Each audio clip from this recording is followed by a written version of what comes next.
Top quality और consistent performance के लिए सिर्फ सिल्वर पंप्स। टॉप क्वालिटी और कंसिस्टेंट परफॉर्मेंस के लिए सिर्फ सिल्वर पंप्स, नाम याद रखना। आपल्या सोबत आहेत काँग्रेसचे वरिष्ठ नेते विजय वडेट्टीवारजी। भाऊ, पाकिस्तान ऑक्युपाइड काश्मीर मध्ये हल्ला केलेला भारताने एअर स्ट्राईक केलेला आहे, पहलगामचा बदला घेतलेला आहे। हे आम्ही स्वागत करतो आणि यापूर्वीही विरोधक म्हणून सरकारने या हल्ल्याचा बदला घ्यावा आणि सरकार जे जे काही पाऊल उचलेल त्यासोबत आम्ही सोबत आहोत ही स्पष्टपणे आम्ही आमची भूमिका मांडलेली आहे आणि याचं नक्कीच स्वागत आहे।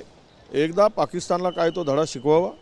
वारंवार जे काय उचापतखोरी पाकिस्तान करतो आहे आणि निष्पाप लोकांचा बळी घेतो आहे याला धडा देण्याची गरज आहे आणि हा खऱ्या अर्थानं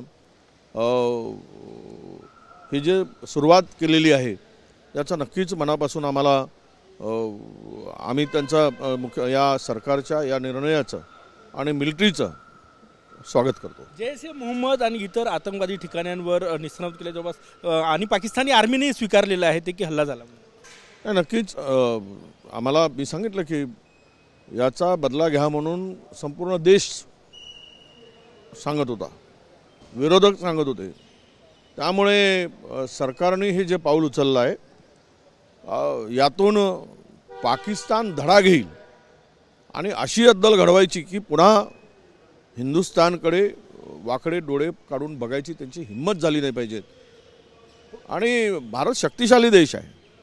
अरे काही नसताना सुद्धा भारताने पाकिस्तानचे 2 तुकडे केले।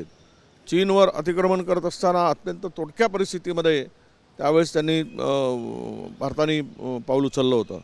आज तर बलाढ्य भारत म्हणून आम्ही नेहरूजींच्या काळापासून तर इंदिराजीपासून जे काही शक्तिशाली आपलं सैन्य तयार करण्याचं काम, त्याला देण्याचं काम आणि संरक्षण मजबूत करण्याचं काम जे केलं गेलं हे नक्कीच भारत एक शक्तिशाली म्हणूनच आता समोर आलेला आहे। आपल्या सैन्याचं अभिनंदन करणार तुम्ही आणि विरोधक म्हणून तुम्ही सरकार सोबत आहात का? शेवटचा प्रश्न। 100% सरकार सोबत आम्ही आहोत आणि सैन्यांचं अभिनंदन।